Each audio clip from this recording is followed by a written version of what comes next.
Or maybe sort of put them behind. I put them sort of down here actually. Okay. Because we may end up needing that space. Great.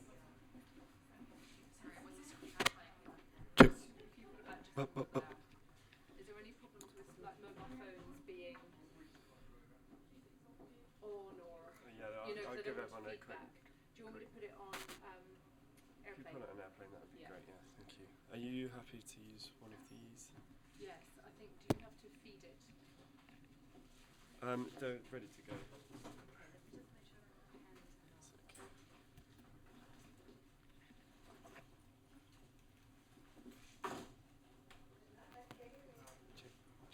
Check.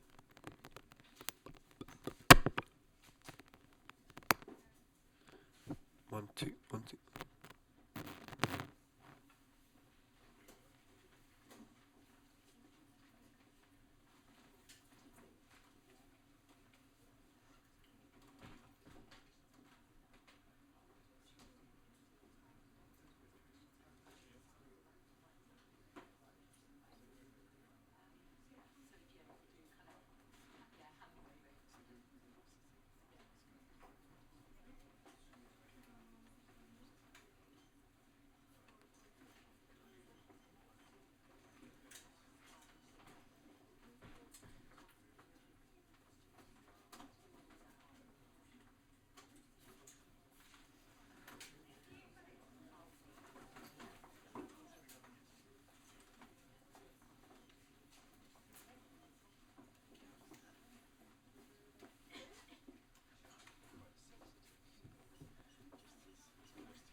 Spectacles and come around the side then.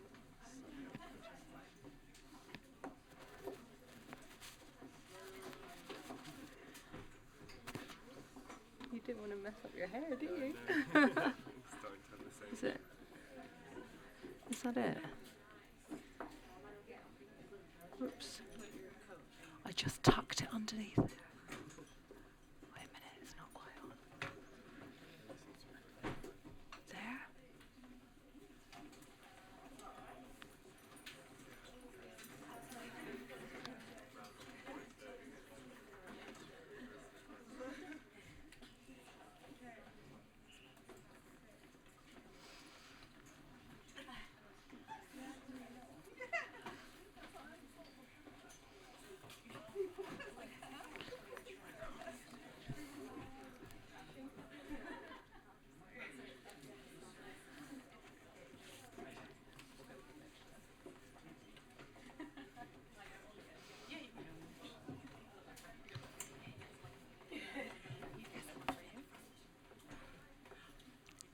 You've got to just tuck it. Yeah.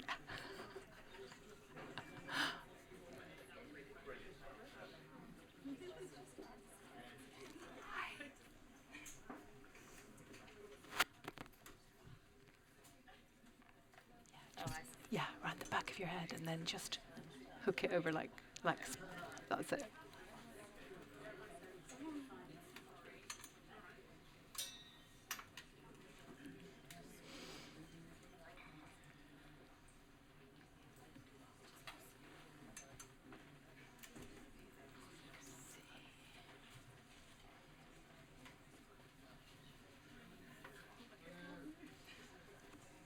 Have you got a few?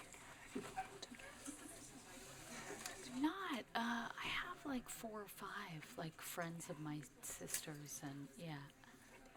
I actually prefer not because I feel funny when I have friends in the audience. It's harder for me. Yeah. I like when it's like anonymous. Yeah. It's funny.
choosing good photographs for 20 years. So she knows her stuff, and we're very lucky to have them both. Thank you very much. Thank you. Well, I don't really need to introduce Lynsey because you obviously all know who she is, and she has made this extraordinary book called Love and War, where she describes and reflects on the devastating consequences of conflict around the world. And I wanted to ask Lynsey about her first picture. Can you just click on to the... Sure. The first, you mean my family? Yeah. Okay. Exactly. So wait, so first we'll start with a little video, I think. I think the video's first. Yeah.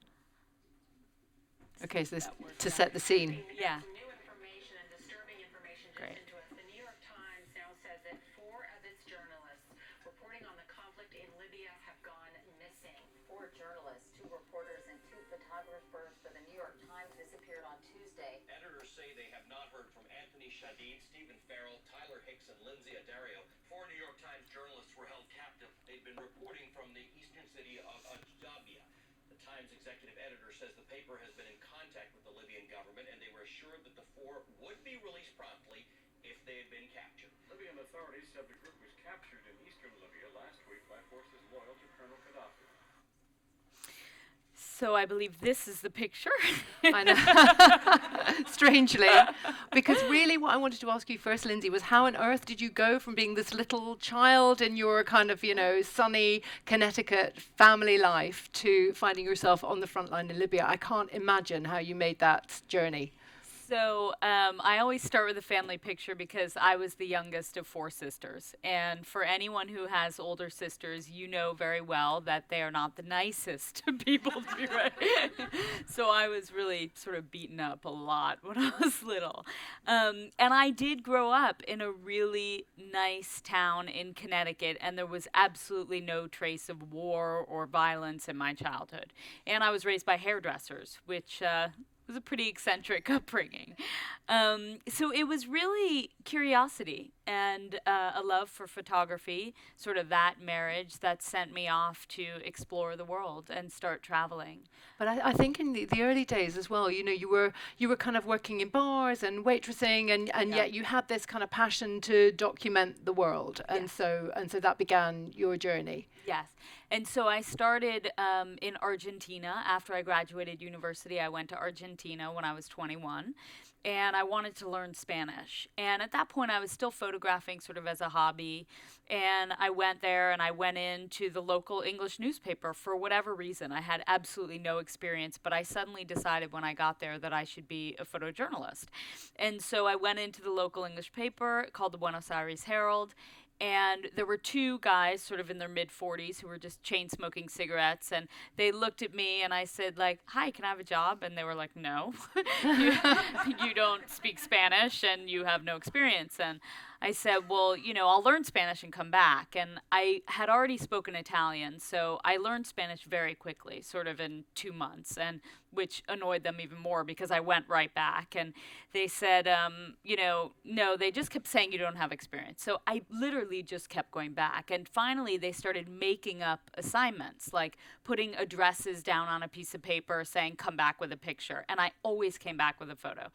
And then they said, okay, look, Madonna is filming Evita, the movie Evita, at the Casa Rosada. And if you can sneak on set and get a picture of Madonna, we'll give you a job. And so I was like, okay, great. So I went to the set, and it was, you can imagine, this is like the equivalent of the White House in Buenos Aires, and the Madonna was there, and this is sort of the height of her fame.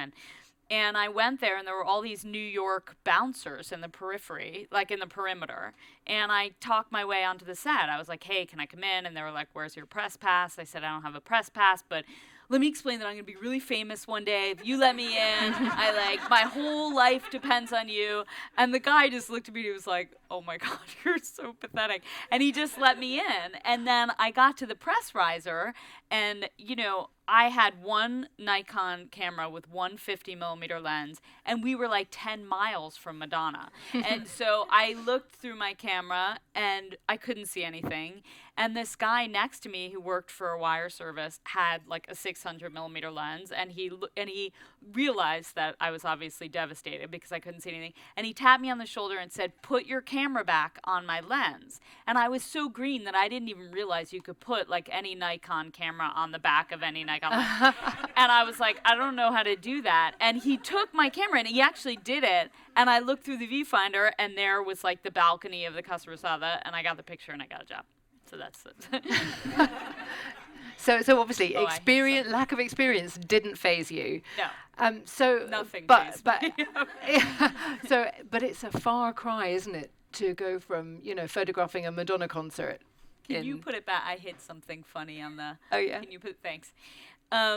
It is. I mean, so then I stayed there for almost 9 months, and then I ended up going back to New York to learn how to photograph. And I had a very smart ex-boyfriend who said, make all your mistakes in Argentina before you go back to New York, because no one will give you a second chance in New York. So I went back to New York, and I sort of barged into the Associated Press with the same, like, I will not take no for an answer. And then the Northeast regional photo editor sort of laughed, saying, like, I don't know what it was, but it was clear that I had to give you a job. And so they let me freelance. And there I stayed for 3 years, basically 7 days a week, with like a pager and a cell phone, just working all the time. And then I moved to South Asia to try to work overseas. So that was sort of, it was at that point. Yeah, that was the stepping stone. I had learned kind of how to photograph, and I had a good contact with the Associated Press, and I felt confident at that point, like offering myself to freelance for others. Yeah. And I mean, there's a lesson, isn't there, for any kind of budding photographers, which you've just illustrated. You've got to really learn your craft. Yeah. You can only get by on a wing and a prayer so far. Yeah, and then at that point, sort of after I realized, okay, I definitely have the determination, I had to learn how to be a photographer. So that was, yeah. Can we bring the lights down at all? I'd love for the screen to be more. And then tell us about this, because your first visit to Afghanistan was really quite extraordinary, where you were having to try to navigate your way through, different cultural norms, and as a woman that would be incredibly difficult, where women are kind of almost sort of publicly invisible. Sure. So how did you go about documenting that? Basically what happened, I was living in India. I based myself in New Delhi, and I was renting a room from the Dow Jones bureau chief, and he was going in and out of Afghanistan, as were many journalists who were based in New Delhi at the time. And Afghanistan was under Taliban rule. And so for me as a young woman, I was reading like New York Times articles by John Burns about women living under the Taliban and how horrible it was. And my roommate at the time said, you should go to Afghanistan because you're a woman and there aren't many women working there, and you can tell their stories. And he said, I can give you some contacts of people like at the United Nations, and they can help you move around. But of course, like, I didn't think about the fact that I was unmarried. I needed literally a man to walk around with me. Photography was illegal, so I had to sneak around with my cameras. And so those were all things I kind of had to learn when I got there. They're not really things that people can teach you how to do. And so I got there, and I had very wisely sort of orchestrated the trip, as per the advice of my old roommate, through this, initially with this landmine organization, and they took me out to the provinces before I had to check in with the Taliban. Because, of course, the Taliban had a Ministry of Information. You had to check in and present yourself and stuff. And so I went through the provinces first, and there it was more relaxed than in the big cities. And that is often the case that, I found that there were still women working in the fields, but there were like secret girls' schools. So, for example, the only women I saw on the streets were beggars, and they were women whose husbands had died, and working for women was illegal under the Taliban. So the only women who could work were beggars, literally, and they could go out on the street because they had to feed their families. And then I started seeing these secret girls' schools, and they were all throughout the country, in the provinces and even in Kabul, where because it was illegal for families to send their girls to school, these really brave families would literally just open their homes in secret to all the village's girls, and they would teach them at home. Was there a nervousness by the people running the schools, Yes. to allow you in to document that? It must have been incredibly dangerous for them. So the irony was that under the Taliban, there was no TV, no newspapers, no social media, no internet. And so people were less nervous under the Taliban, even though they were doing something illegal, because they were confident the pictures would never actually make it back. And most of the Taliban were totally illiterate. So they actually, when I was working there under the Taliban, if I could actually get access to houses and to families, then I could shoot pretty freely. It wasn't until when social media and Facebook and everything came in Afghanistan that people became more nervous about letting me shoot, because they knew their relatives would then see the photographs. And there's an extraordinary passage in the book, actually, where you sort of talk about your trip in Afghanistan. You say, how did I ever forget how much the men's stares made me feel sick, how the long gowns and the headscarves get tangled in my cameras in the 90-degree heat, how they grab my ass and crotch while I'm photographing a demonstration. I mean, I can't imagine how, as a young woman, you start to kind of process what's physically happening to you, being regularly assaulted when you're, trying to kind of do your job of work in such a situation. It's funny because at that time, what I did with this book is I included a lot of like journals and letters to my mother and to friends, because I wanted it raw. I wanted, a very sort of unpolished look at what goes into photographing. And so that means including photos from the early part of my career that are not very good. A lot of them are out of focus and underexposed. But for me, it was important to include that because that's part of the journey. And so when you read that letter, that was sort of right around September 11th, when I was photographing a lot of demonstrations, and they were burning the American flag and effigies of George Bush, and every demonstration, even though I was dressed basically in a tent with my head covered and very, very modestly, I always was groped and grabbed. And for me, it was just sort of part of the job, because I was a woman working in this place where women often didn't really leave the house. And so I never complained about it. I certainly didn't want to draw attention to it to my editors, saying like, oh, I'm being touched while I'm working, because all I wanted was to be able to work. And so I didn't want to give anyone any reason to not hire me. I mean, were you having to kind of defend yourself when you were in those situations as well? I knocked a guy out with a lens. Like, I remember at one point I had like an 80 to 200, and this is a very big lens, and I was at this demonstration. I was with like 5 male photographer friends, and I had said to them like, hey, you guys, will you watch my back a little bit, because I've been getting touched? And they were like, yeah. And of course, the minute we got there, they were like gone, And so I was shooting, and I think I had like maybe 6 or 8 hands on me, literally, but not like on me, but like grabbing full on. And I got so mad that I'd taken karate as a kid that I did this like back kick and turned around and literally just whacked this guy. And the poor guy was the one that I hit, because there were like 8 guys there, and I hit one guy and he just fell back. And I was like, oh my God, they're going to kill me. Now they're going to kill me. So then I just made a run for it, and I got out. And then I met all my friends at the car, and they were like, hey man, what's going on? Like, none of them had no idea what I'd just been through. And were you the only woman photographer working in that situation at the time? Yes, but there was like, around that time, there was Paula Bronstein was there. There were a few other women working, but, more often than not, you didn't see any other women. Yeah.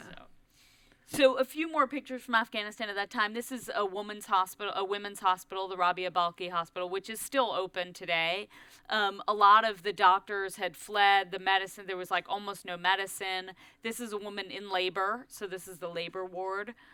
And this is a secret wedding. So this is in 2001, March of 2001. I was working in Western Afghanistan. There was a really bad drought. And I was working with a driver who said he had to leave early that day because one of his relatives was getting married. And I was like, great, let's go to the wedding together. And he's like, okay. So he took me to the wedding. And I was very curious, like, what does a wedding look like under the Taliban? And because everything was illegal. I mean, music was illegal, men and women couldn't be together, all forms of entertainment were illegal. So we walked down the street and it was silent, and we walk into this compound and down these stairs into this house, and the soundtrack for the Titanic was blasting. And I was like, oh my God, this is insane. And this is the scene that I saw. And so for me, it was like, it was really one of the first times I realized that life goes on under the Taliban, and in any war, life goes on. And you were welcomed into the Yes. celebration as well. Mm. Yeah, but I mean, in that part of the world and in so many parts of the world where I work, people are incredibly hospitable. They're really generous. They give you food. Like in those days in Afghanistan, people were very poor because there was no work. And so, but the hospitality in Afghanistan at that time was extraordinary, like unrivaled. I had never seen anything like it. So we would drive down the street in a village, and literally people would realize that there was a foreigner in town. And even though it was illegal to invite a foreigner into the house, they would beg for me to come in and eat something. But they had no food. So they would go into their garden and literally like pick vegetables to serve me and go and make bread, like this incredible Afghan bread, because everyone had an oven in their yard. And they would make a meal for me because they had to offer something out of hospitality. So it was really beautiful. I mean, it was really, people were amazing. Just out of interest, do you return ever to the people that you have met in these situations? So in those days, no, I did not. I worked in Afghanistan for 16 straight years, so I just stopped going back very recently. But I often don't return to people. There are a few people in my career who I have returned to, Yeah. but not there. So Iraq. So Iraq, yeah. Now, I've got a very kind of particular question about Iraq, because obviously when you I imagine you were commissioned to go there. Yes, yeah. New York Times Magazine. Right. And so you probably went with a preconception of what was happening, of perhaps maybe the rights and wrongs of what was going on. I mean, so certainly, Saddam was seen as the bad guy, and that there was this particular agenda to overthrow him, and that life without Saddam would be so much better. But I think probably at that point that he was overthrown, there was a lot of kind of chaos for the citizens of Iraq. Yeah, so I think, first of all, before going to Iraq, I didn't really know what to expect. And I was offered an embed, a military embed, which means you literally like are in their umbrella and you travel with them. And when they fight, you're kind of in their protection. With the 101st Airborne. And I said no because I was too scared that I wouldn't be able to keep up, that physically maybe I would get scared, I wouldn't know how to act under fire. So I said no, and instead many journalists traveled through Iran into northern Iraq because we thought there it might be a humanitarian crisis, that people, as the fighting happened in the south, Iraqis would flee to the north and we'd get this refugee crisis. So for me, I thought, okay, that'll be less fighting and I can handle that. So I went there, but of course there was this proxy war going on with the Kurdish Peshmerga, backed by American Special Forces, fighting El Ansar, which was linked to Al-Qaeda. So immediately, like, though I had no experience, I sort of was covering fighting and bodies, and so I looked to my colleagues to help me figure out how to do that. And I think the thing about photojournalism, and particularly covering conflict, is that you have mentors. And for me, it was really about being surrounded by people who were really generous and taught me a lot on the way. So when Saddam finally fell, there were these incredible scenes of, like, first it was this great euphoria, like Saddam's gone and people were swimming in his palaces, but then there were, like, the mass graves. These are all, a lot of Shiites who had been killed under Saddam, and they would pull their bodies out because none of them had been able to actually mourn their loved ones publicly. So when he fell, that happened. And so people are, like, literally looking through these white sheets. So these for the bodies have come from graves. Yes. They'd already been buried, and then they were, because they needed to be memorialized. Exactly. So, for example, on this particular day, we heard that there was a mass grave. I had no idea what a mass grave looked like, of course. I was like, I had never covered anything like this. So we drove south. We heard that it was in a place called Hilla, and at that point, our drivers and translators are calling people, and they took us to a cemetery where, like, the graves had all been dug up. So it was just like mounds of earth, and there were women and men sort of sprawled on the ground, just crying and pulling out these plastic bags out of the ground. And then they took them to this scene. This is sort of the next scene where the bodies were all laid on the floor with writing on them, and people would come and identify them. So there were two separate scenes. Both scenes were unbelievable and were really, really devastating to watch, and things that I had never witnessed in my life. And I think there was a kind of process as well where sort of, civilization kind of broke down to a degree at that point, exactly. didn't it? So there was like looting that went on, and there were fires burning everywhere. People were really frustrated. They were protesting because there was no electricity, no water. They couldn't get their money out of banks.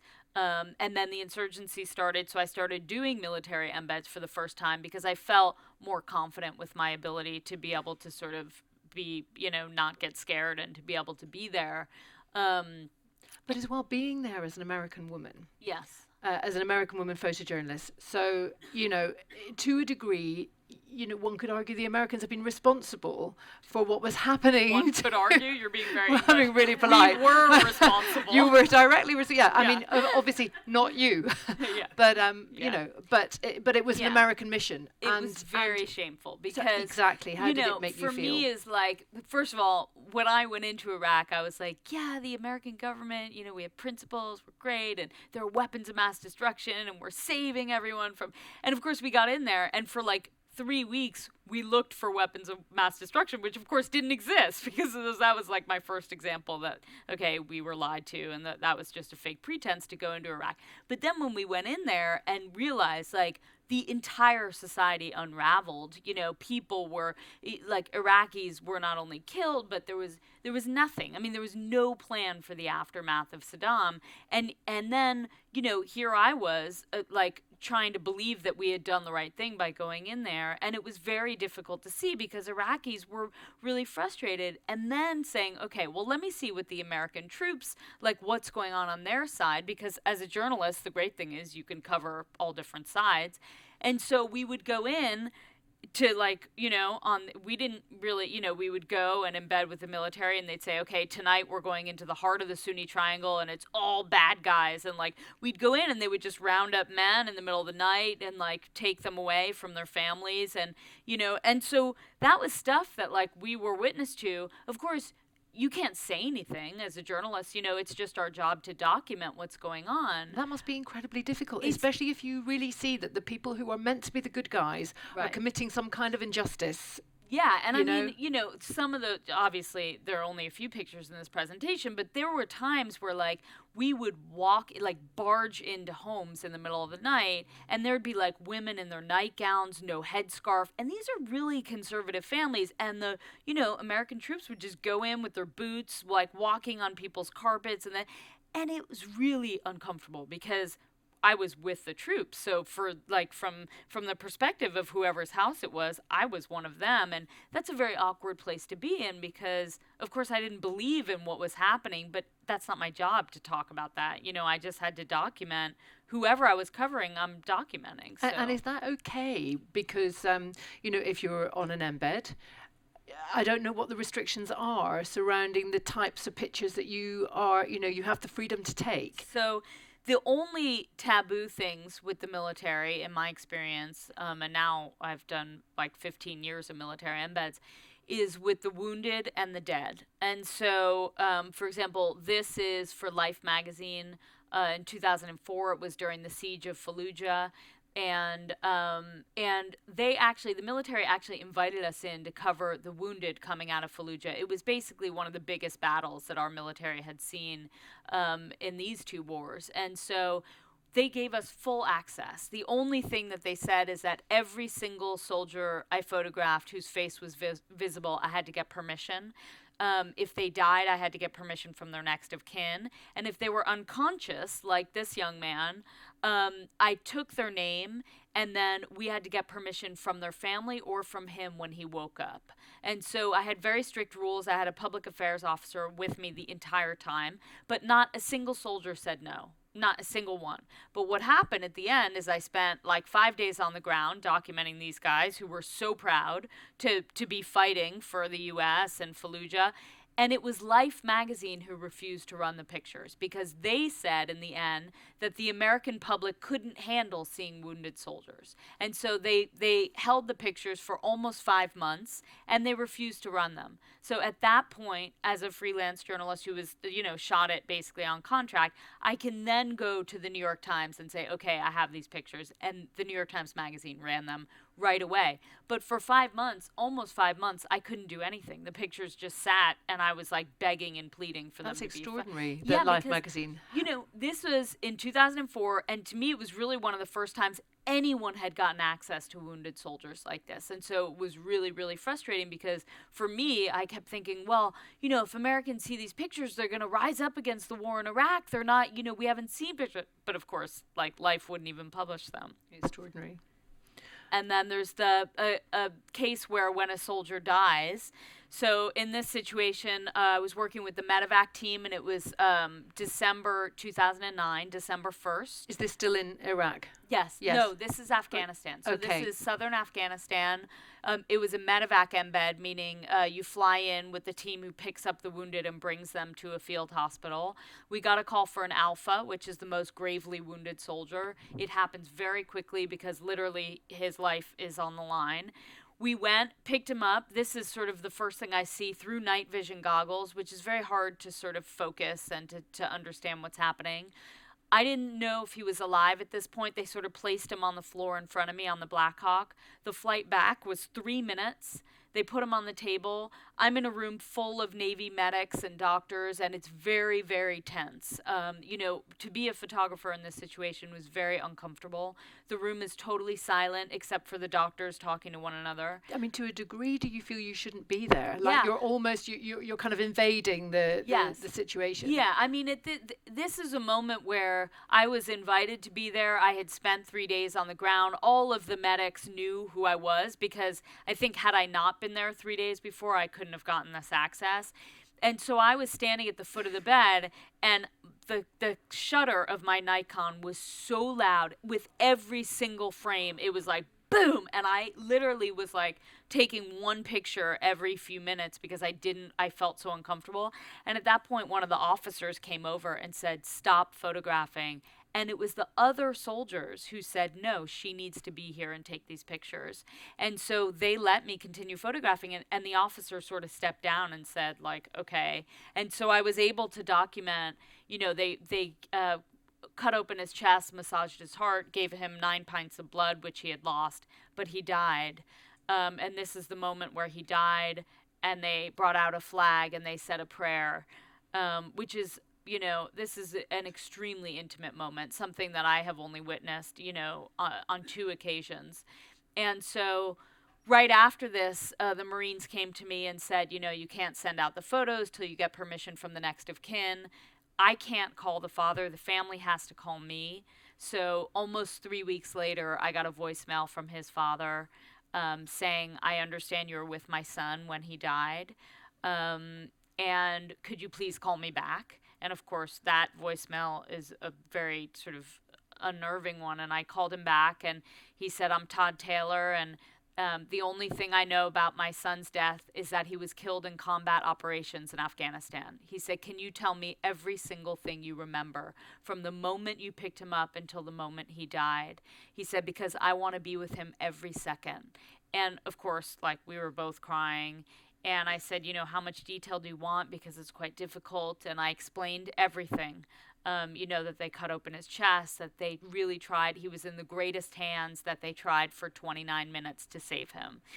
And in the end, we spoke for about 2 hours. And in the end, the father said he had to talk to his ex-wife, who was Jonathan's mother.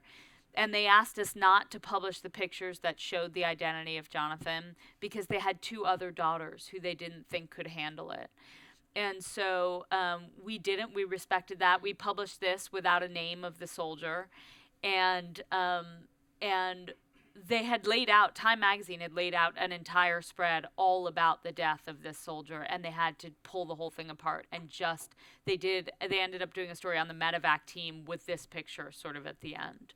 I mean, it's interesting that you had that relationship with his father, and that it was so important for his father that you could actually tell him what had happened.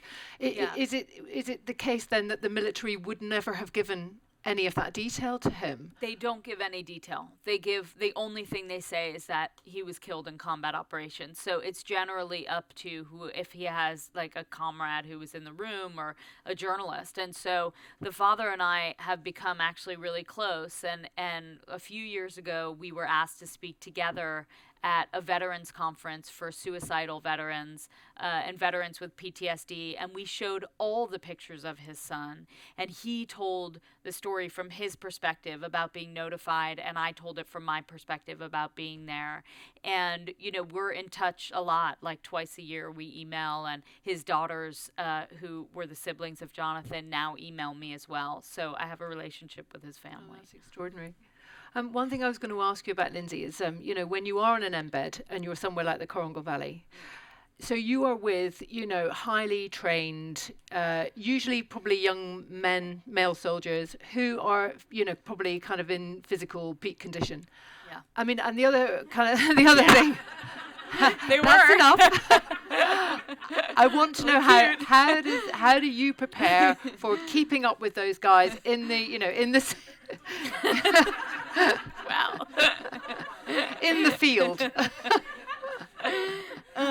No, I mean, look, I'm always like super paranoid about not being strong enough, because the last thing I want is to be like the woman that holds people back. And so the great thing that most people don't realize is that these guys are carrying like 2,000 rounds of ammunition, which really slows them down, which is great. For us, because we're a little slower. So I think for me, training was a very big part of my job. I worked out like at least an hour and a half every day, and I still do, because I think it's really important for a photographer to be very physically fit. In the Korangal Valley, for example, this was a case where they did not want to embed women because it was one of the most dangerous places in the entire country at the time, and the terrain was very, very rigorous. I mean, this was, 7,000 feet, loose gravel on the ground, 6-7 hour a day patrols, and they just didn't think that we could keep up. And, these guys were sleeping on the side of the mountain in bunkers. That's where we slept. Sometimes we slept wherever we can find a place to lie down, so it was really, really tough. And I think they were worried that as women, we wouldn't be able to keep up. You weren't the only woman on that trip. No, it was me and Elizabeth Rubin, who was a writer for the New York Times Magazine, and she had a lot of war experience. I mean, she actually had covered Bosnia. She had covered a lot of wars. So she taught me a lot about sort of being in the field and that sort of resilience. But, there was so for example, we spent 2 months with these guys, and it was also, Tim Hetherington was also there. Sebastian Younger came in and out. I did not overlap with Sebastian. But it was really tough, and we were with them until, like, constantly under fire. This is us under mortar attack. And then this whole thing led up to Operation Rock Avalanche, which was a battalion-wide operation where we were literally airlifted onto the side of the mountain in the thick of Taliban territory. In the middle of the night, we had to jump out of sort of hovering Blackhawks and just sort of walk for days. We had to carry everything that we thought we needed on our backs for at least a week, if not 2 weeks. And then helicopters would come in and drop pallets of water and MREs, which are the packages of food. But other than that, we needed our sleeping bag, our gear, camera gear, flak jacket, helmet, everything. And I mean, in that situation, do you become one of them? Yeah. You become part of the kind of band of brothers, if you like. Totally. Yeah. I mean, at that point, we had been 2 months with them. They knew we could keep up. They knew that under fire we were fine. They at that point, they trusted us, but we never could have sort of parachuted in and just joined them for that operation, because it took a long time to build their trust. And, like, for example, this is the first night we jumped out of the Blackhawks. We heard the Taliban was like 250 feet away, and immediately we sort of stopped, and Captain Kearney made a decision to call in airstrikes. And so I was really frustrated because as a photographer, you can't see anything. The only thing you can see is through night vision, and you hear all this amazing activity on the radios. And so I fell asleep because I was so annoyed, I just fell asleep. And then I sort of woke up to Captain Kearney saying, like, Addario, wake up, we're sparkling. And I was like, what the hell's sparkling? And so I put on the night vision, and this is what I saw. And so this is a JTAC. He's with the Air Force. And his job is to literally sparkle a target with a laser that's visible only through night vision. So the military can see this, and the AC-130 attack pilot can see this laser. And he literally, like, walks the attack pilot onto a target. And then the Taliban can't see this. So I took this picture, and then I fell back asleep. And this is where we slept. So for the first 3 nights of the embed, we slept in this ditch, and there were like 11 soldiers and me and Elizabeth, and it was so cold that we were literally just spooning to stay warm because we were all freezing. Yeah. So then we were attacked on the 6th day. We were hit from 3 sides. And Sergeant Rugal was killed. So for this book, for example, I went back and interviewed Sergeant Rugal, who's the guy on the left. I went back and interviewed Clenard, who's carrying the body of Sergeant Rugal, and asked him sort of what was it like for him that day. You know, I know what it was like for me, but what was it like for him carrying his best friend's body, and what does he feel when he looks at this photo? And what did he say? You'll have to buy the book. He suffers from serious PT. He's had a lot of problems since, a lot of the guys who came out of the Korengal have had serious problems. They've struggled a lot. It was a very tough place. A lot of them were on their 4th, 5th tours, so they should not have been there. So, but for you as well, you at this point, you are taking these pictures. You've been in a very traumatic situation where you've been under fire, and I know that you do touch in the book on sort of what it's like to face that kind of paralyzing fear. Yeah. And what tactics do you use to get over that so you can actually do your job? So basically, at the end of this, right after this ambush, it went on all day. We were hit from 3 sides. We were pinned down. We had to go get the wounded and Rugal's body. And the medevac pilots didn't want to fly in because there was so much combat going on. So we had to wait for the helicopter to come in. And then we started hearing on the radio, because this whole time the American military was intercepting all of the Taliban communications because they had that technology.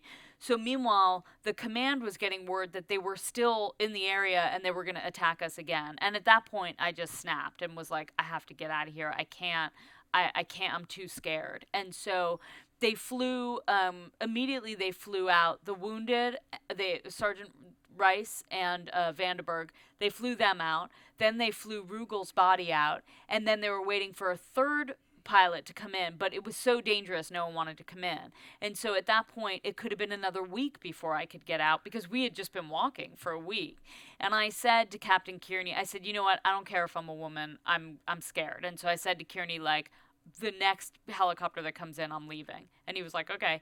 So they still had all of Rugal's gear that had to fly out, like his pack and everything, because the guys had to walk for another week basically, and no one could carry that because we were all very laden with stuff. So in fact, that afternoon, another helicopter did come in, and I flew out with Rugal's gear because I couldn't handle it anymore. And Elizabeth stayed, by the way. Is it hard for you to say, what you just said yes. now is like, yes, I know I'm a horrible. Woman. I don't want to, I felt like such a wimp. Have to fess up to the fact that you are yes. afraid and you need to get out. Yeah, I hated it. I hated it because I felt scared, and I felt like I should have just stuck it out and stayed there. But I also knew I was at my breaking point. And I think something that's very important for someone who covers conflict is to recognize your breaking point and to recognize when you've had too much and to leave. And I think a lot of people don't do that, and I think that's when things go wrong.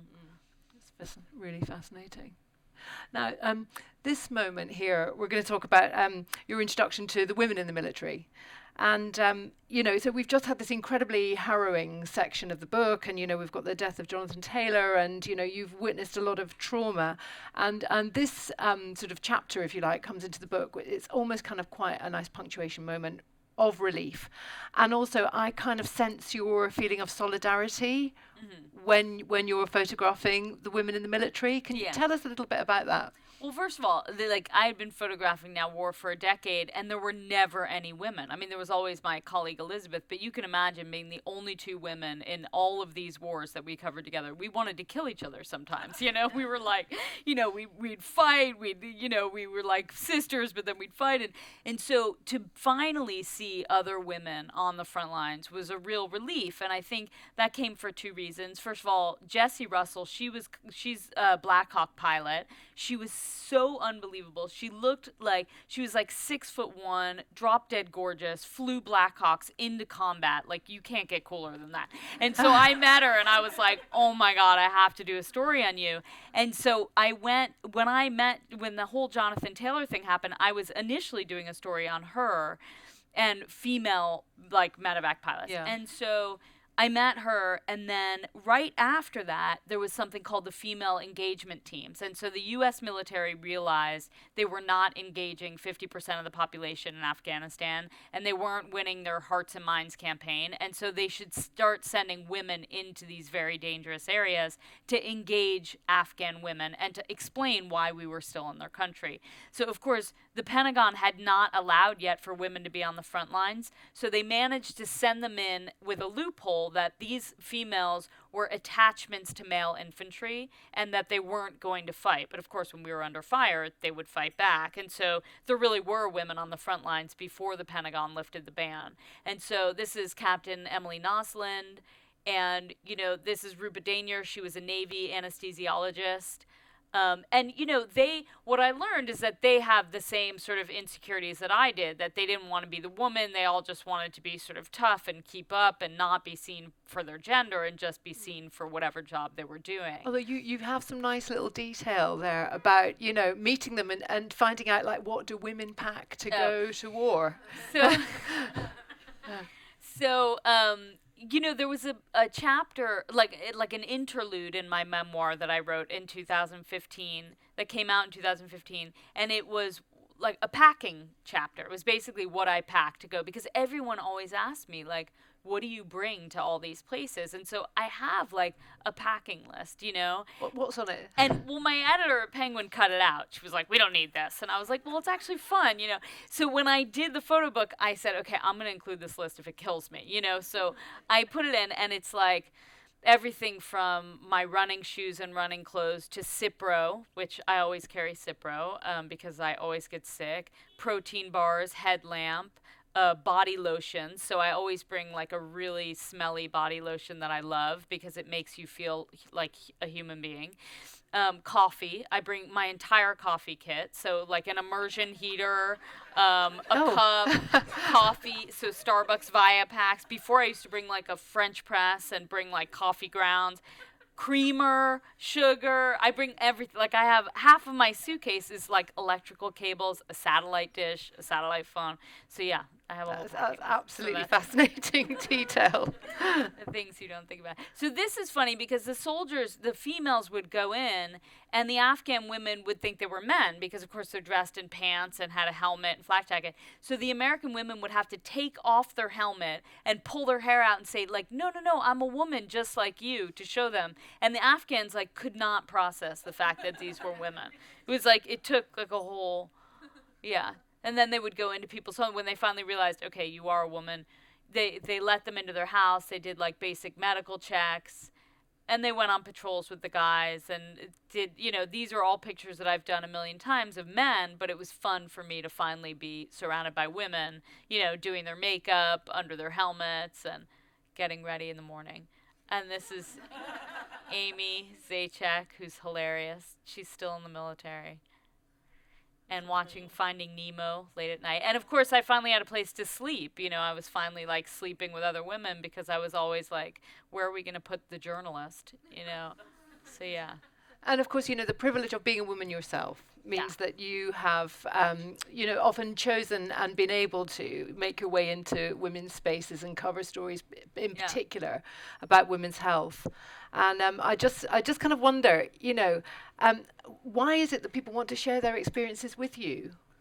I mean, I don't know. I think, you know, I'm always shocked at how much access I get. People really sort of open up. and these very intimate stories and really intimate moments. And I think there are two reasons. I think, first of all, people understand journalism and they're really grateful for, having someone who's interested in talking about what they've been through. I think a lot of people feel like their voices are never heard. A lot of people live in really judgmental societies and cultures that are very conservative, and they actually appreciate having someone there with absolutely no stake in their life, and they see that very quickly, that we're there just to tell their stories, just to try and make it better for people who come after them. And then how do you go about kind of building those relationships? Because, they're based on trust, aren't they? Yeah, I think for me it's, I go into a situation, I don't have my cameras out. I often are sort of like sit down and talk to people at length before I start shooting and explain, who I work for, what I'm working on, and ask their permission. And I think they appreciate that. And there are people who say no, and then I move on, but there are a lot of people who say yes. Yeah. Now, you have another section in the book about from Sierra Leone. Where you went to document women in childbirth there in very, very difficult situations. Yeah. And I wondered if you just talk us through the story of Mama Cisse. Okay, so in 2010, I started working, in 2009, I started working on maternal health in Afghanistan, and that's the two photos I just skipped over.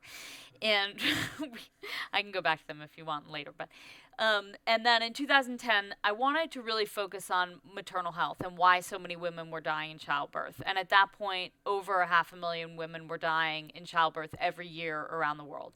And the reason for that was mostly because there weren't that many medical professionals in different countries, Sierra Leone, Afghanistan. There were countries around the world where the rates were a lot higher. Or there weren't roads. So a woman who was in labor had to take a donkey to a clinic and hope that there was a doctor there. So in Sierra Leone, I went. This is a delivery room. This is a woman in labor in Freetown at the government hospital.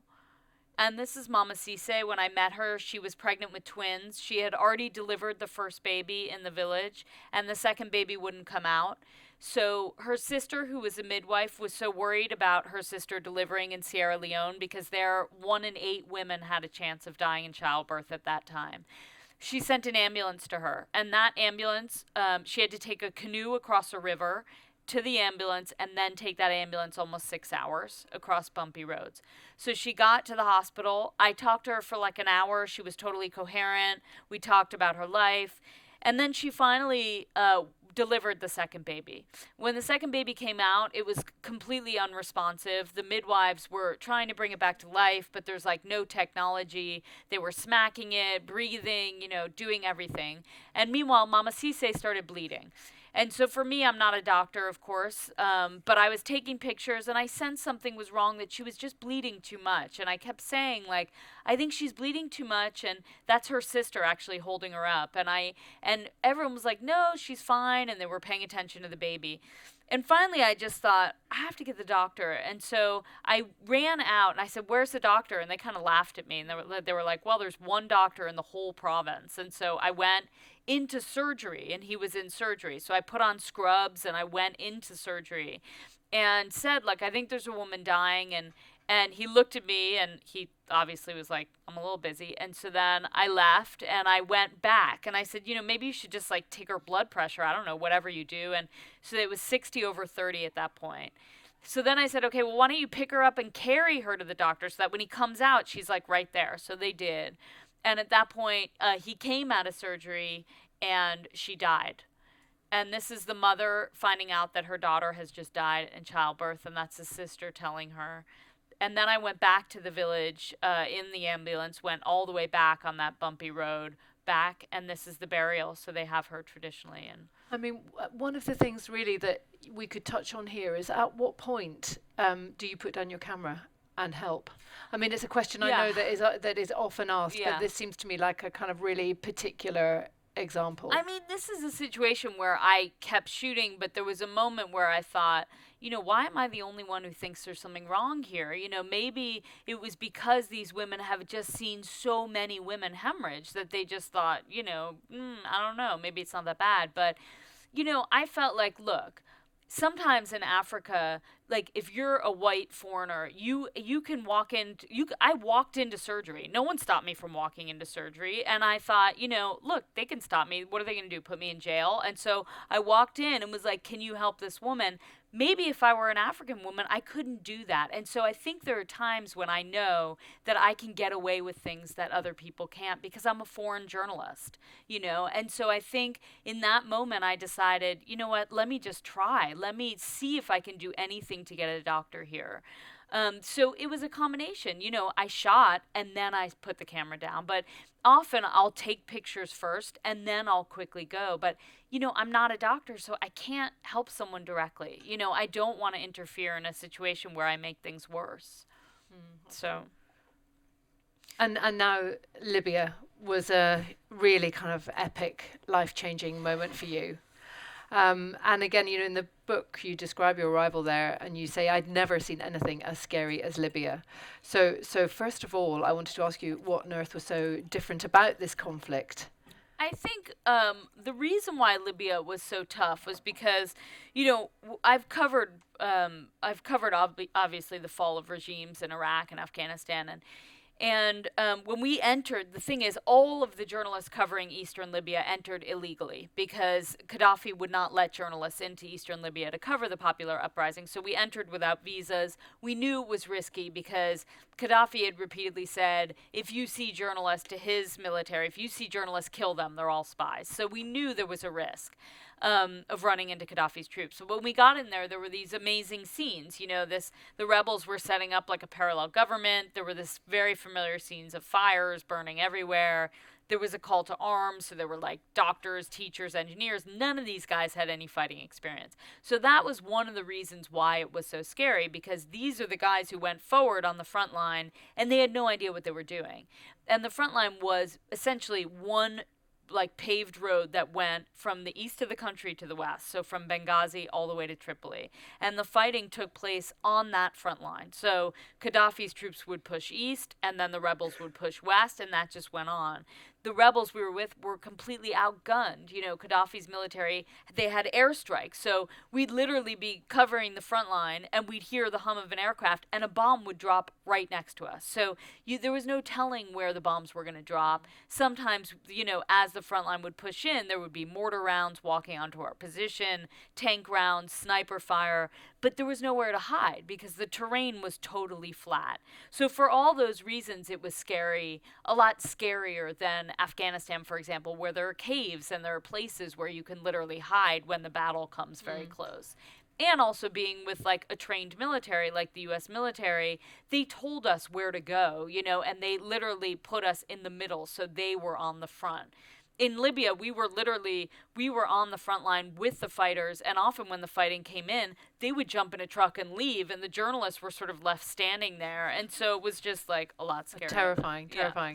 And then, of course, it took an even more terrifying turn for you personally. Yeah, so in mid-March, so it was March 15th, 2011, I was working with 3 other New York Times journalists, and the fighting was coming in, and we knew that the city would fall because Gaddafi's military, they'd started dropping leaflets onto the ground saying, if you're a civilian, get out because we're about to take the city. Civilians were fleeing in mass. We were working in 2 cars. Anthony and Steve were in one car. Tyler Hicks and I were in another car, and their driver's brother was shot at the front line. Because, of course, a lot of the guys working with us were part of this sort of rebellion.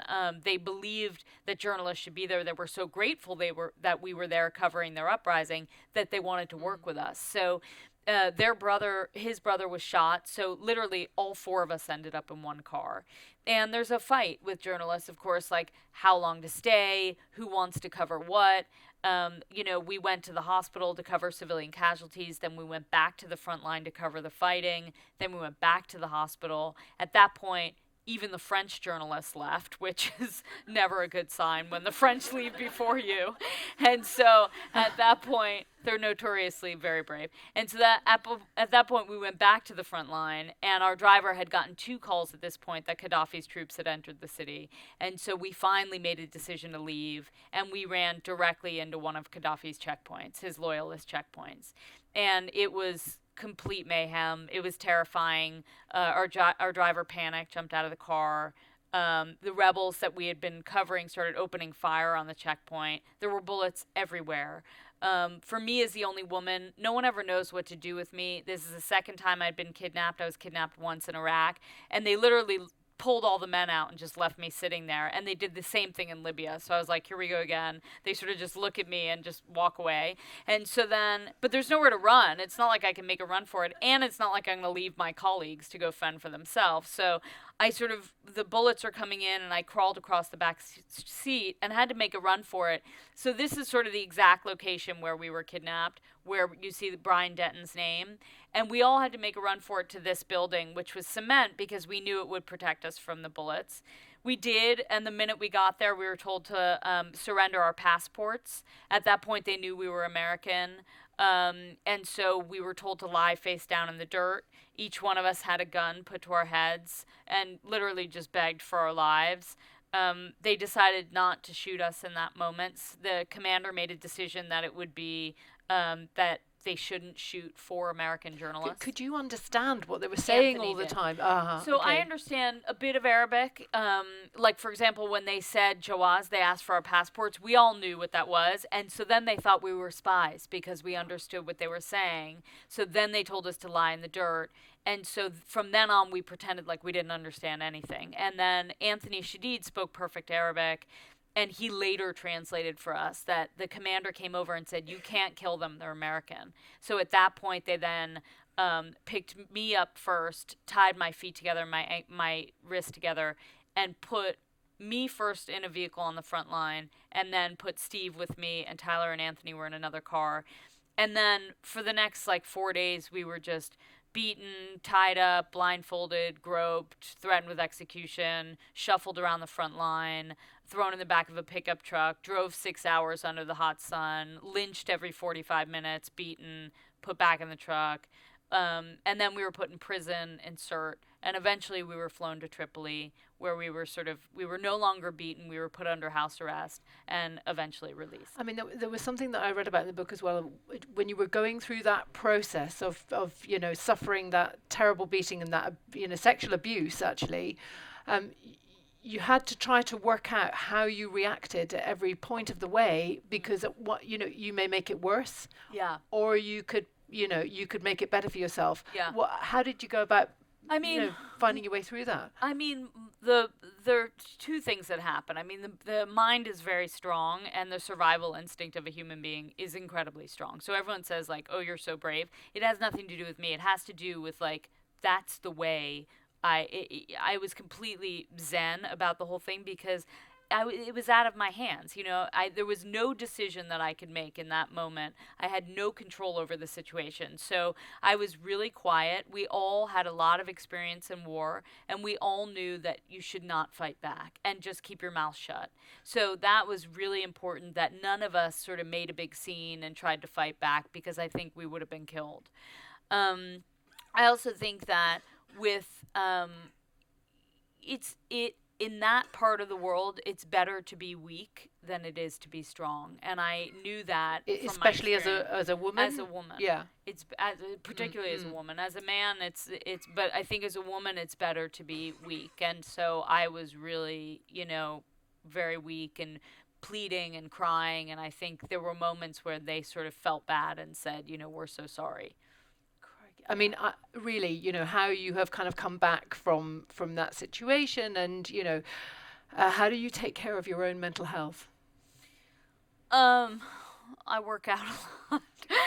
I talk about things pretty openly, and I think, the key is, I choose to go to these places. It's not like anyone's forcing me to go, and I go there and I'm surrounded by people who have no choice. And so, I think it's really important to have perspective and to realize, I need to be doing this work to show people what's happening, and it's important to focus any sort of my trauma or any of my sort of I feel bad or I feel angry about situations going on into that work, so that people are aware of what's going on. There's another aspect to this as well, that the people who help you in those situations, for example, your fixer, put himself at the ultimate risk, and you believe he was killed. Yeah, and that's our fault. I mean, he got several calls saying that Gaddafi's troops were in the city, and we did not leave. So I think, he wasn't.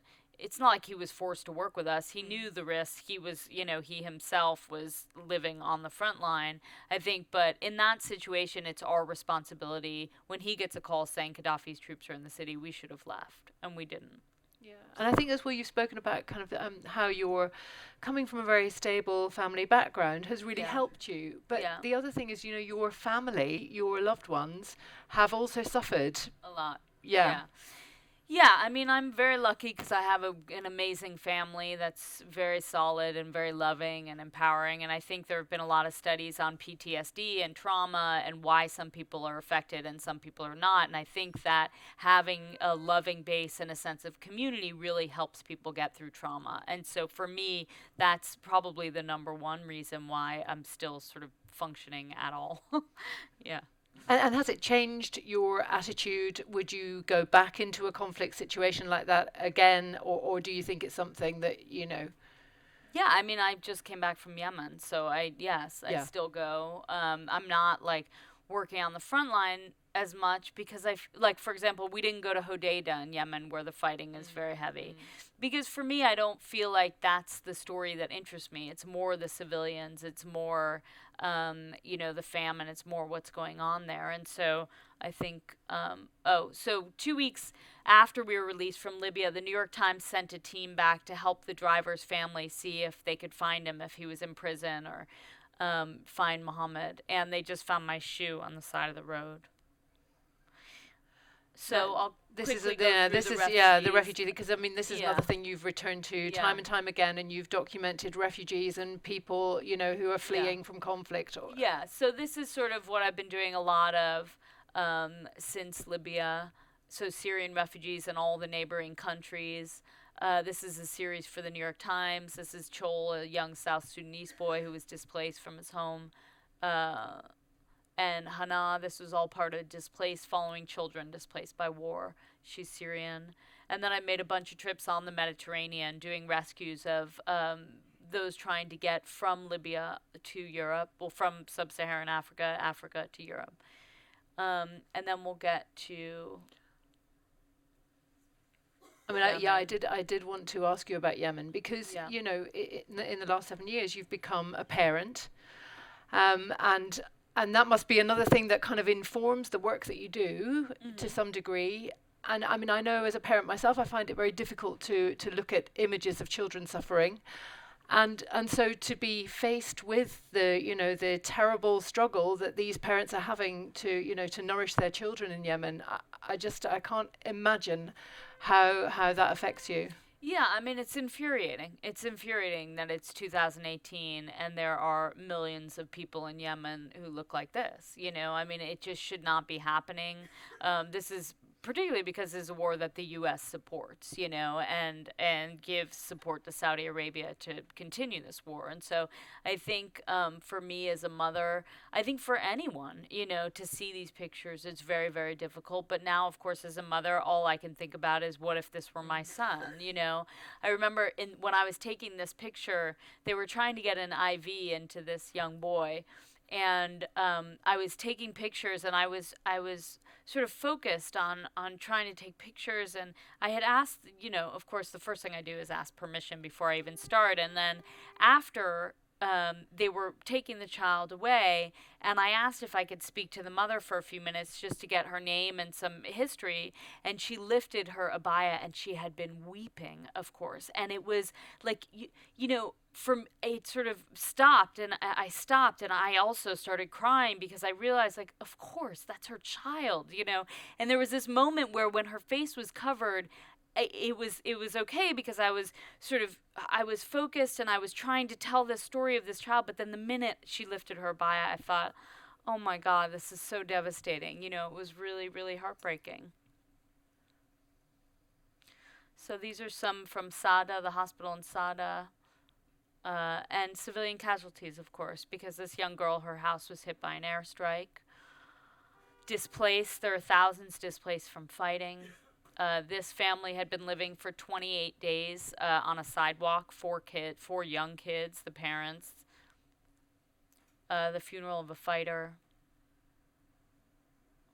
And everywhere you go, there are beggars. So, especially on these roads where the bridges are smashed. Most of the bridges have been destroyed. And so the women, the mothers and their children strategically position themselves next to the broken bridges because cars have to slow down.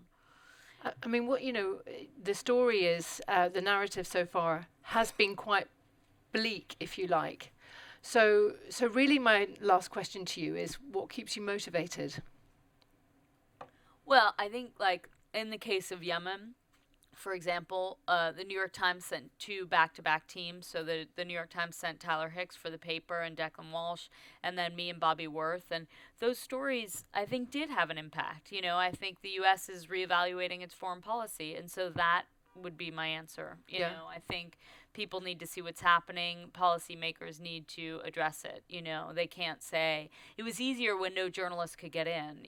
Because it took me 2 years to get a visa almost to get into Yemen. But now journalists are starting to get in, and so people are starting to see sort of the horrors of what's happening there. I'm just conscious of the time, and I think probably a lot of people in the room will have questions for you. Do you want to?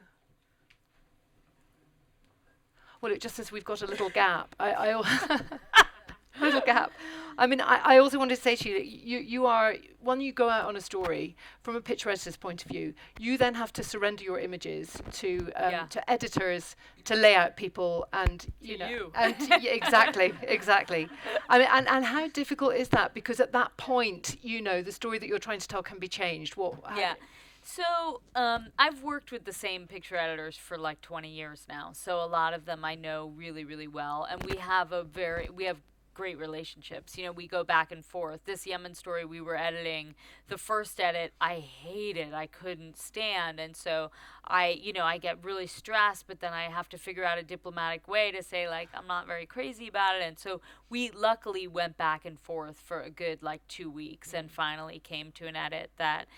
But there are a lot of pictures that fall out because, for example, there's a picture of a young child in the bucket being weighed, and it was a very powerful picture, but you could see her genitals, and so they decided it was disrespectful, which I understand, but of course the instinct in me is this child is starving, why can't I think it's important to show, but no, it's also important to be respectful. So I think it's important to have both of us sort of bringing our experiences to the table. Oh, that's fascinating. Thank you, Lynsey. Yeah. So has anybody got a question for Lynsey now?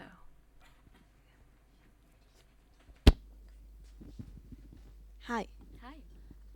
I was wondering if you could talk a bit about how your job has changed over the last, say, 20 years almost, as journalism itself has changed so much. Yeah, I mean, 2 things have happened. I think it's become more dangerous to be a journalist. I think when I first started, I felt sort of protected by being a foreign journalist, and I felt like there was a little people respected journalists, governments respected journalists. Now we see that governments kill journalists with impunity, and they get away with it over and over. And so I think it's a lot more dangerous. I think the kidnappings have gone up. As well. I also think in terms of how journalism has changed is you have to always be adapting to, new things. So you have to learn how to do video, you have to learn social media, you have to be active, you have to be adaptable, because I think, it's not just taking a still image anymore. You can be that photographer who says, I refuse to do video, but I feel like if we have more tools at our disposal, why not use them? Because they all help make the story better.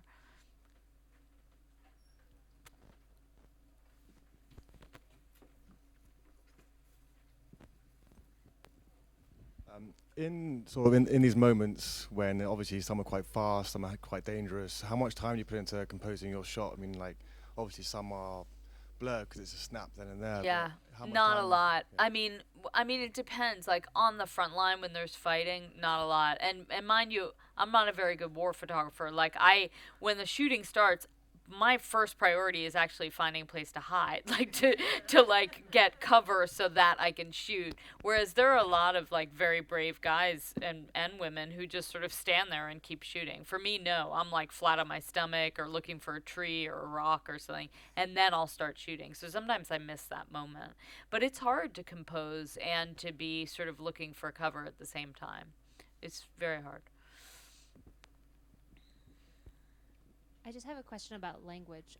You touched on it a bit, speaking only a bit of Arabic, but you started your talk with you wanted to go to Argentina to speak Spanish. And so I wonder if you can just talk a little bit more about knowing or not knowing a local language and the role that's played in your Sure.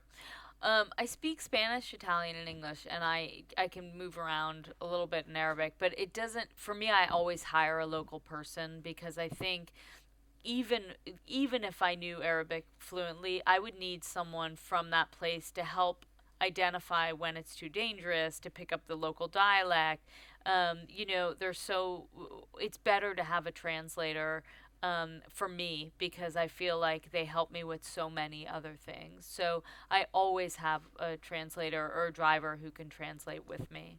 And also as a woman, I don't like to work alone. I like to have a guy with me. That's it? Oh. Thought I was off the hook. Very nearly. First of all, thank you very much for your talk. It's been extremely interesting. You spoke a few moments ago about the strong relationship you got with your picture editor or picture editorial team. Could you talk a little about the risk of the photographer in the field sort of filtering for the publication, or whether as the experience grows, her lifetime doing this work, do you get stronger about recording for truth, even though the whole truth may not be able to be published at the minute, but the pictures could perhaps be used further down the line? Yeah, I mean, I shoot everything. I shoot everything I have access to, even if I know it'll never be published, because I think it's important to do that. I think it's important to have a document of whatever I can get access to, and then for exactly that reason, I'll present whatever I have to my editor. Sort of, I'll make an initial edit of say 100 pictures, and then they'll come back with an edit of 10, and I'll say no, I hate those, and we go back and forth. But I think who knows, a year later, 2 years later, it might be important to have the pictures that fell out. So what happened with this book, for example, is that I'll make an edit in the field or when I get home, and then I'll never look at that body of work again. And it's that edit that gets published that often gets syndicated. So with this book, I went back to all those sort of wider edits that I hadn't really looked at and sort of pulled some pictures back into the fold. And so, yeah, I think it's really important to shoot everything that we can. It's a lot harder to get access to all sides of a story now because it's increasingly dangerous, and obviously, we can't get access to all sides in Syria, for example, because kidnapping there's so much kidnapping, and so, but I think it's important to try to get as much as we can. And there are local journalists, who are getting the access that we're not getting.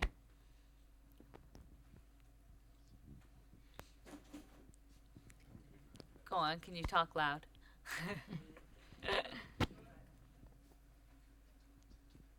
Thanks.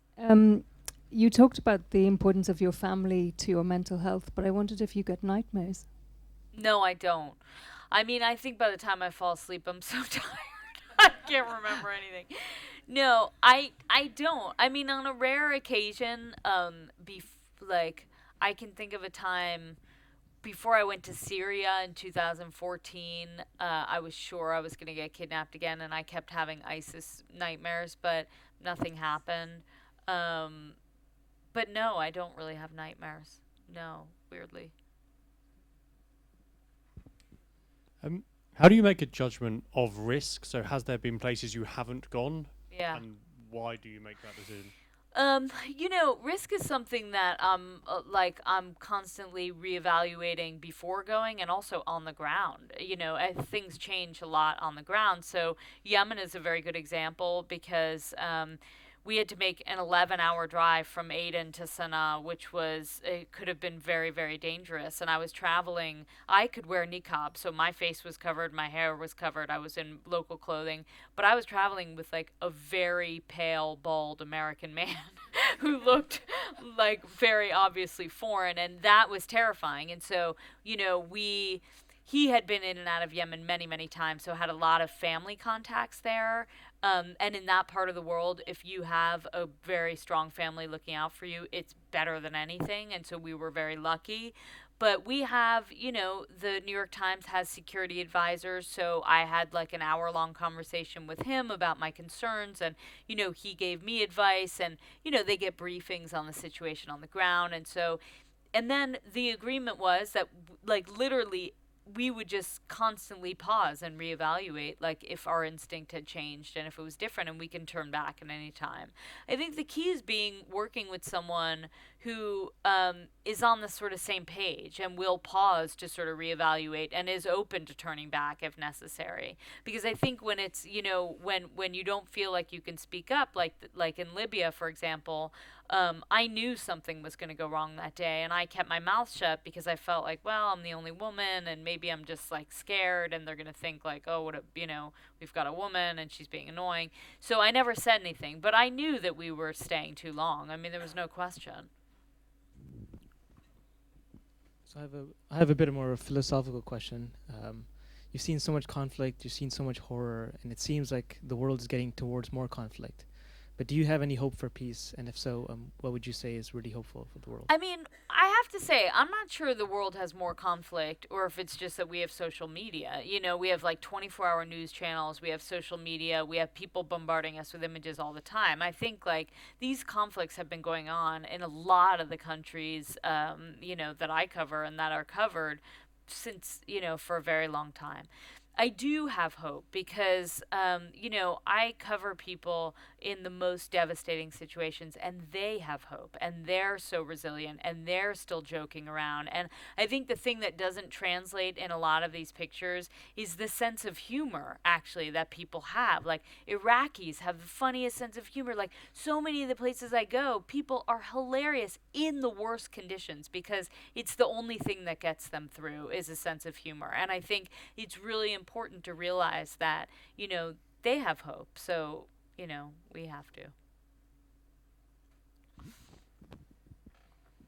So you're a mum and you're married and everything. How has that changed your approach to what you do and the way you feel about it?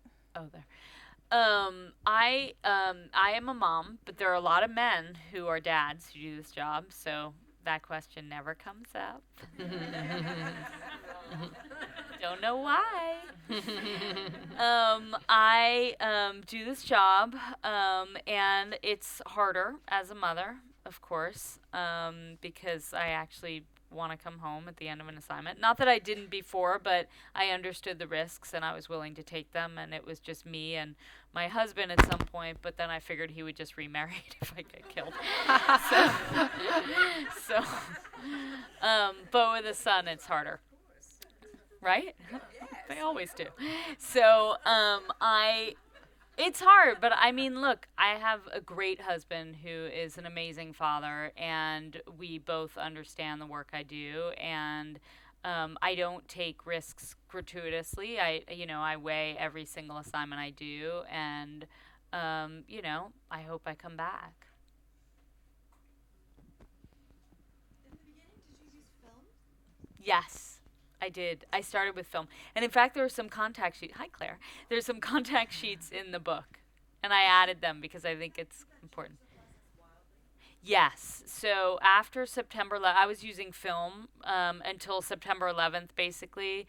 And then I was living in Mexico City when September 11th happened. I had already been working in Afghanistan. Then I moved to Mexico. And so I was desperate to get back to Pakistan and Afghanistan after September 11th. So I was on like the first plane to New York, and then I got to New York, and my agent, Marcel Saba at the time, literally handed me a digital camera and with a manual and said, "You're Nikon, right?" I said, "Yeah." And he said, "Well, Canon has a better camera. Learn how to use it on the plane." And that was it. Like, okay. So for that, from September 11th, I just started shooting one digital camera, one film, and then transitioned to all digital by like 2003. Thank you for your talk, first of all. I was just wondering, to what extent are the stories you do assignments versus things that you pitch? Like Finding Home, for example, was that something that you would have pitched, or are they all assignments? A combination. So I'd say probably at this point, 50-50. Finding Home, it was an assignment, but the photo editor, Kira Pollack, is an editor that I've worked with for 18 years. She knew that, like, you know, I had done a lot of work on maternal health, and we sort of talked through, along with the writer, Aaron Baker, like what that story looked like. And Francesca, the videographer. The cool thing about that story was all women. Every single person on that team was a woman. We had one, like, 16-year-old boy who translated for us for a little bit. I know it's child labor, but we could not get a female translator in the camps in Greece. And so this young boy, actually Mohammed, his name was Mohammed, he came up to me and said some like crass slang thing in English, and his English was so good that I was like, "Do you want a job?" He was like, "Yeah." And so then I hired him because his English was so good. But it was all women. And so that was it. Like, Kira came to me, but then it became like a collaborative thing. But it's 50-50, I think, at this point. How are we doing? Maybe, what? 5 more minutes? What do you think? One more question? Becky, where are you? 2 more questions, okay. And I'll just scroll through. Those are pictures of me on assignment, so you can. I didn't want to be the last question, so that's good. You touched briefly upon kind of influencing policy. How much would you say that's a motivator for you? And do you mind giving us an example of a time that a picture really blew up and you sort of thought, wow, that's amazing, the impact that that's had? Yes, it's a huge influence for me, like going into the field is affecting policy and documenting what's happening, because I think, you know, especially now where the President of the United States, you know, he uses the term fake news a lot. He has, he doesn't subscribe to fact very often, I guess. I don't know how to say that as a journalist. But he, so I think it's more important than ever to do this work and to, you know, record history and have sort of proof for things. And so that is very important for me. You had a second question? Oh. The Mama Cisse story, actually, Merck, the pharmaceutical company, saw that story and started showing it to all their board members. And it was an 8-page spread in Time magazine. And in the end, they decided to start Merck for Mothers, based in part on that story, and put aside $500 million to start Merck for Mothers. Yeah. That's exciting.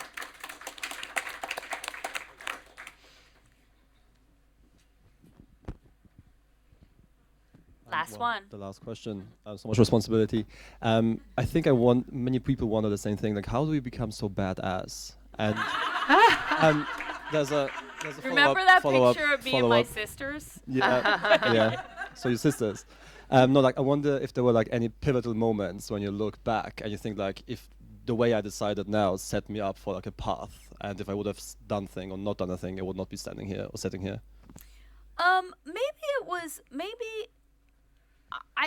I don't know. I think not having the choice, like maybe early in Iraq, and I didn't show any pictures of this, but you know, we were working in northern Iraq, and the U.S. had sent like 25 cruise missiles to El Ansar's territory in the mountains in northern Iraq. And so we went in a convoy of like 11 journalists to go cover that. And it was too dangerous to go into the mountains. The villagers sort of waved us off. And so we were standing at the end of this road, and people were fleeing out of the village. So we would stop them and interview them and ask them like sort of what happened, you know, how many people died, whatever. And at that moment, everyone was saying, like, you got to get out of here. It's really dangerous. Like, Ansar's here and it was Al-Qaeda, basically. And so we kind of regrouped. It was New York Times, Washington Post, Time, like a huge group of us. And so we were like, okay, we're going to leave, but let's just spend 5 more minutes like wrapping up our interview. So I was standing next to a cameraman named Paul, Australian cameraman, and there was a truck of Peshmerga fighters, so Kurdish fighters. And I was taking pictures, and suddenly I got this like very weird feeling in the pit of my stomach and like kind of felt sick. And I ran back to the car and shut the door, and the car exploded. And it was literally like 25 feet behind me, and our whole car just like flew forward, and we took off. And so we thought we had been hit by a mortar round, but in fact it was a car bomb that had pulled up to the car that I was standing next to. And so we took off for the school where they were unloading all the wounded. And so I get out of the car, and I was in complete shock, and this is the first time I'd ever seen or experienced anything like this. And I was like a basket case. I like could barely hold it together. And Elizabeth, who I was working with, who had all this experience, was standing next to me. And this guy, Eric, came over, and he was covered in blood. And he came over to me and Elizabeth, and he said, sort of speaking into the air, "Does anybody have a satellite phone?"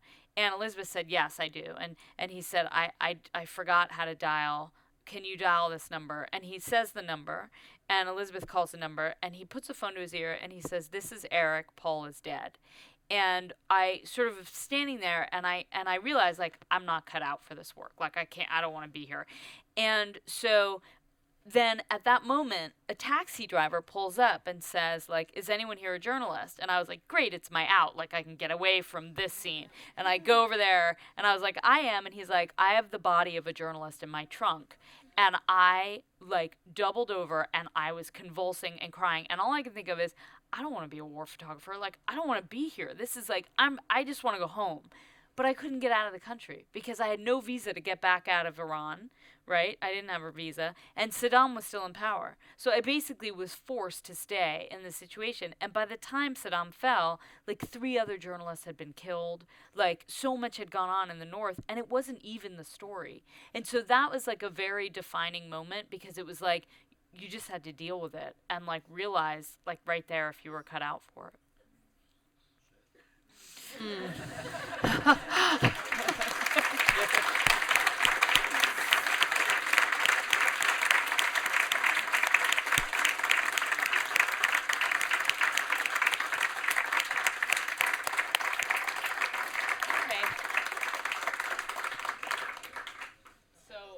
I'll sign books. If you want to buy them, great. I'll sit here and you can bring them here. Lynsey, will you sign mine first?